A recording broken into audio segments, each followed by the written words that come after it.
How can you buy American stocks from outside the US? That's going to be the topic of today's video.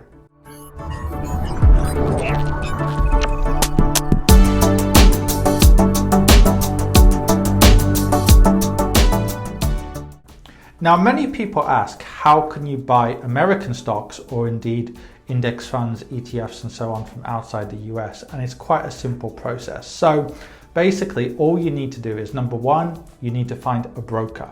So regardless of whether you're a DIY, do-it-yourself investor, or you want an advisor, you do usually need to go through a broker. And in most countries in the world, there are brokers that will accept locally or indeed international brokers that will accept for your country of residence. There are some exceptions to that, and I'm going to come on to that later. Then you need your proof of address, proof of ID, and also things like the online application form or paper application form for international money laundering requirements. When it comes to individual stocks, usually then once the money is actually on the platform, you need to actually fill out a form, W-8BEN form, which is basically ensuring you don't pay as much withholding tax in the US. So it's a very simple process.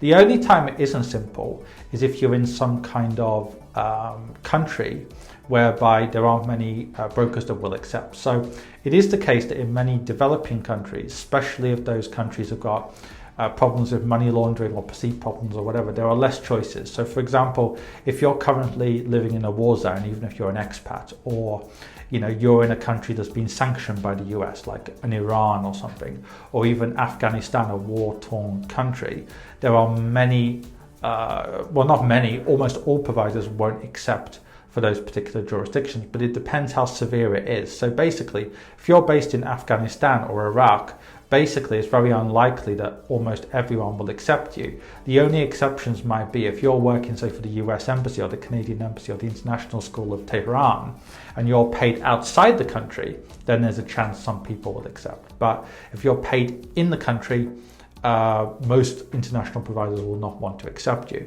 Now, if you're in a place like, say, I don't know, Congo or Ethiopia, or a place which has very low per capita income, more providers can accept you. Indeed, I've had clients and indeed do have clients in those kind of places.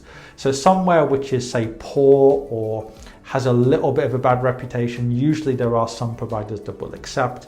But the most extreme ones, like countries that have been in and out of war for like 20 years or whatever, like Afghanistan, that's a bit more difficult. Now, if you're an expat, it's more difficult still, because if you're moving from A to B to C to D to E and then back home, obviously you want somebody who is in that niche, and that's where people like me come in. So basically the way I would summarize it is this: if you're investing small amounts of money, you're in a relatively benign kind of vanilla location, it's going to be very easy, and probably you don't necessarily need an advisor. Let's say, for example, you're just starting out, you're 22, you're 23, you've got $3,000, $4,000, you just want to start in the markets. You can probably do it yourself, and not many people are going to want to accept you as advisors apart from robo-advisors anyway.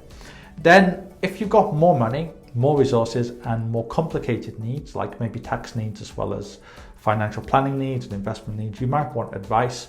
And finally, if you're in a place which is very extreme, like some war zones or whatever, in general, you're going to need a specialist or niche provider, whether that's an advisor or a DIY platform, to accept you in the first place. It's going to be much more difficult. So for most people, it's a very easy process to buy US funds and stocks and ETFs.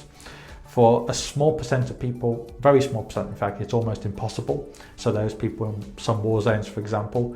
And then for some people, like very ultra high net wealth and high net wealth people, expats and people in very specific circumstances, it does pay to get advice or consider your situation very carefully.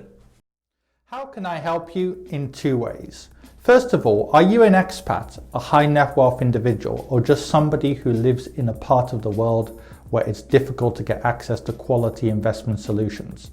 In which case, go onto my website on adamfayed.com and find out more. If you don't fit into any of those categories, then in which case there's a range of free material on my website, on this YouTube channel, and indeed on my Quora, where I get over 200 or have received over 231 million views in the last few years.